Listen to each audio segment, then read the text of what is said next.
रुको, छोटे छोटे कामों के लिए इतना टाइम लगाओगे? मार्केट में भीड़ बहुत थी इसलिए लेट हुआ।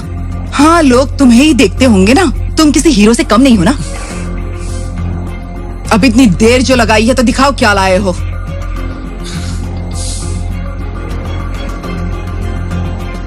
तुम्हें तो घर के कामों की बिल्कुल समझ नहीं है।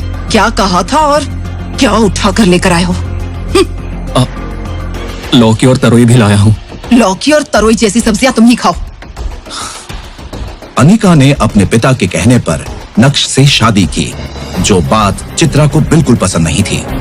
जब भी मौका मिलता चित्रा अपने दामाद नक्श को जलील करती। वहाँ दूसरी ओर अनिका के मन में भी नक्श के लिए कोई भावना नहीं थी। चित्रा चाहती है कि उसकी बेटी नक्श को तलाक दे दे और उसके लिए वो एक प्लान बनाती है।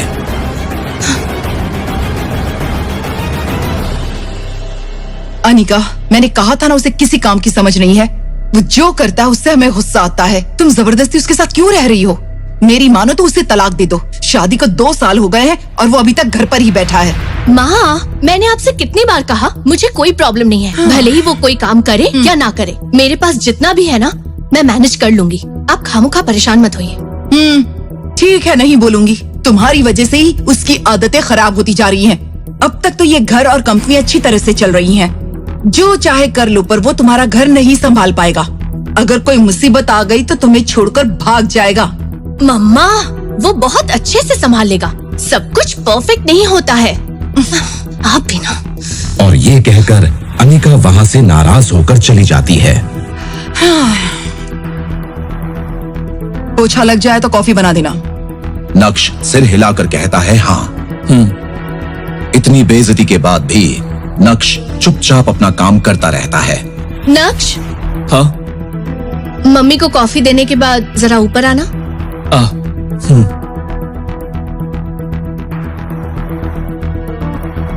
सासू माँ, ये लीजिए कॉफी।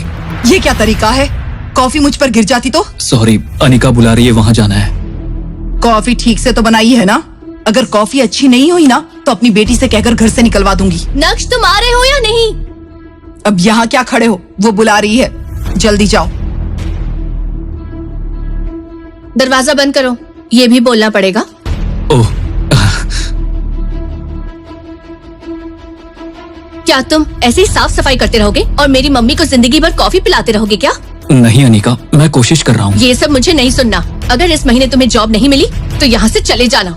मेरी कंपनी में मैं तुम्हें रख सकती हूँ, लेकिन तुम्हें जिम्मेदारी संभालनी होगी। कोई बहाना नहीं चलेगा। अपना हुनर दिखाना होगा, तब जाकर मुझे खुशी होगी, समझे? कुछ समझ आया कि नहीं? हाँ? सुन रहे हो ना? हाँ, मैं समझ गया अनिका। अब मेरे साथ आओ। कंपनी में कोई इम्पोर्टेंट मीटिंग थी, जिसके लिए अनिका को नक्श अपनी स्कूटर से ही ऑफिस ले जाता है, जहां विहान उसका इंतजार कर रहा है। हेलो अनिका, क्या हुआ? हाय। इतनी देर हो गई? क्योंकि उस समय कंपनी लॉस में थी और अनिका को फंड्स की जरूरत थी, विहान जो अनिका को चाहता है। ओ मोर सोनार गाइसरा, देखो